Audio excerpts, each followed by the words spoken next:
Iran, crash de l'hélicoptère présidentiel, Ebrahim Raïssi serait bel et bien. Dans un revirement choquant, l'hélicoptère transportant le président iranien Ebrahim Raïssi aurait bel et bien été impliqué dans le crash de ce 19 mai 2024.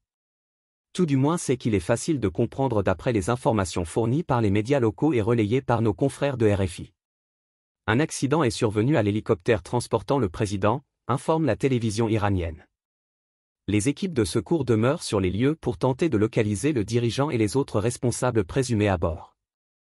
Selon les médias d'État iraniens, des conditions météorologiques défavorables et un épais brouillard ont considérablement entravé les efforts de recherche et de sauvetage. Raïssi, âgé de 63 ans, effectuait une visite dans la province dimanche, où il a inauguré un projet de barrage en compagnie de son homologue azerbaïdjanais, Ilham Aliyev, à la frontière entre les deux pays. Son convoi comprenait 3 hélicoptères, dont 2 auraient atteint leur destination sans encombre, selon l'agence Tasnim.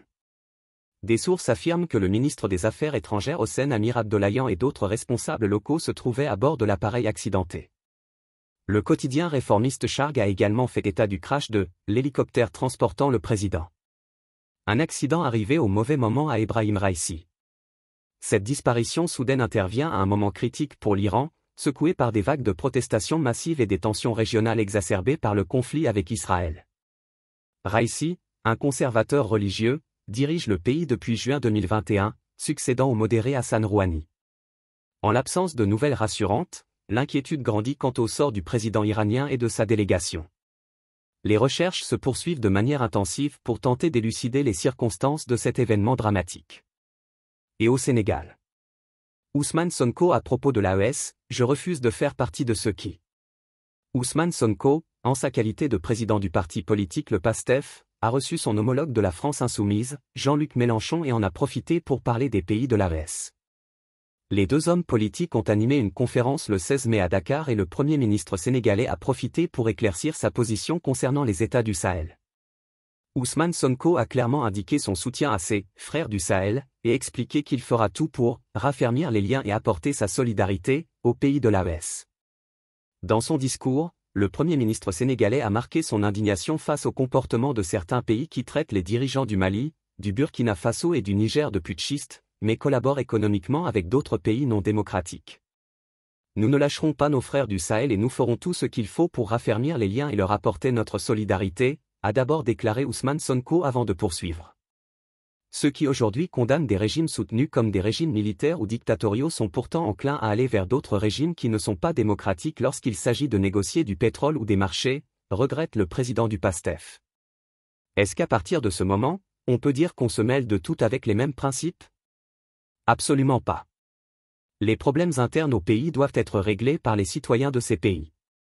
Certes, il y a eu des coups d'État, personne n'encourage la commission de coups d'État, mais je refuse de faire partie de ceux qui analysent les symptômes et refusent d'analyser les causes réelles de ces coups d'État, a-t-il martelé par la suite. Cette sortie de l'ancien maire de Ziguinchor va sûrement créer des remous au sein de certains états-majors qui se verront indexés par ces propositions. Au Mali. Le gouvernement malien augmente sa part dans la plus grande mine de lithium. Un accord ad hoc a été signé avec les sociétés Ganfeng Lithium, Léo Lithium et Firefinch, a indiqué le ministère malien de l'économie et des finances dans un communiqué. La participation de l'État et des investisseurs maliens dans la mine de Goulamina est portée à 35%, contre 20% précédemment. Cette disposition est conforme au nouveau code minier du pays qui vise à faire mieux bénéficier le peuple malien des ressources minérales, précise l'instance. Avec cet accord gagnant-gagnant, qui défend les intérêts vitaux du peuple malien, l'État du Mali noue un nouveau partenariat avec le groupe chinois Ganfeng Lithium Co pour le développement et l'exploitation du projet de lithium de Goulamina, indique le ministère. Ganfeng Lithium va créer une usine de spodumène qui démarrera sa production d'ici la fin de l'année, ajoute-t-il. Le contrat en question met un terme à une crise autour de la mine de lithium de Goulamina et du site aurifère de Morila. Bamako a obtenu des réparations de la part de l'Australien Firefinch suite au manquement dans la gestion de cette dernière. Rwanda, Paul Kagame a présenté officiellement sa candidature à la présidentielle. Le président rwandais Paul Kagame a déposé vendredi son dossier de candidature à la future présidentielle prévue le 15 juillet prochain, ont rapporté des médias africains et français. Le dépôt des candidatures pour les législatives et la présidentielle s'est ouvert vendredi 17 mai et se poursuivra jusqu'au 30 mai à la commission électorale. Paul Kagame est le premier candidat à déposer officiellement son dossier à la commission électorale ce vendredi pour la présidentielle, précise RFI précisant que le président sortant brigue un 4e mandat. Une option rendue possible en 2015 par une révision de la Constitution, précise le même média. Celle-ci lui permet de représenter à chaque scrutin, et s'il est réélu, de rester au pouvoir jusqu'en 2034. La liste définitive des candidats devra être rendue publique le 14 juin.